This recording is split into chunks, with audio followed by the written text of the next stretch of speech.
ভাবো তো, তুমি ঘুম থেকে উঠে দেখছ তোমার শহরের সবচেয়ে ধনী, সবচেয়ে ক্ষমতাবান মানুষ, যার কাছে এক পাহাড় পরিমাণ সোনা রূপা ছিল, সে হঠাৎ কোথাও নেই।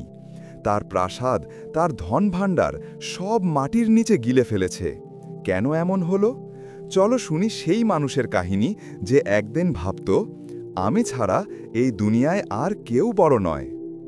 কারণ ছিল হজরত মুসা আলাহিসাল্লামের কম বনি ইসরায়েলের একজন। আল্লাহ তাকে এত ধন সম্পদ দিয়েছিলেন যে তার গুপ্তধনের চাবিগুলো বহন করতে শক্তিশালী মানুষদেরও হাঁপিয়ে উঠতে হতো। শুরুতে সে নম্র ছিল, আল্লাহর এবাদত করত, কিন্তু ধীরে ধীরে তার অন্তরে ঢুকে গেল অহংকার। একদিন সে বলেই ফেলল, এই ধন আমার জ্ঞান আর পরিশ্রমের ফল, এটা আল্লাহর দয়া নয়। হজরত মুসা আলাহিসাল্লাম তাকে উপদেশ দিলেন, কারুন, অহংকার করো না, যা আল্লাহ দিয়েছেন তা দিয়ে সৎ কাজ করো, দুনিয়ার পিছনে পাগল হয়েও না। কিন্তু কারুন হেসে উপহাস করল। সেদিন লোকদের সামনে বের হল, শরীরে ঝলমলে পোশাক, সঙ্গে শত চাকর, আর পেছনে তার ধনভাণ্ডার। মানুষ তাকিয়ে থাকল বিস্ময়ে। কেউ কেউ বলল, আহ, যদি আমাদেরও কারুনের মতো সম্পদ থাকত। কিন্তু আল্লাহ দেখছিলেন সবকিছু। কারুনের গর্ব, তার অবাধ্যতা, তার অবহেলা সব সীমা ছাড়িয়ে গিয়েছিল। একদিন হঠাৎ আল্লাহ আদেশ দিলেন, হে মাটি, ওকে গ্রাস করে নাও। মাটি ফেটে গেল। কারুন, তার প্রাসাদ, তার ধনভাণ্ডার সব কিছু ভূগর্ভে তলিয়ে গেল। মানুষ চিৎকার করল, কিন্তু কেউ তাকে রক্ষা করতে পারল না।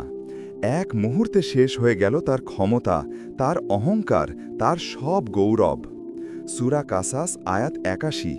অতঃপর আমি তাকে ও তার ঘর বাড়িকে ভূগর্ভে ধসিয়ে দিলাম। তার কোনো দল ছিল না যারা তাকে সাহায্য করতে পারত।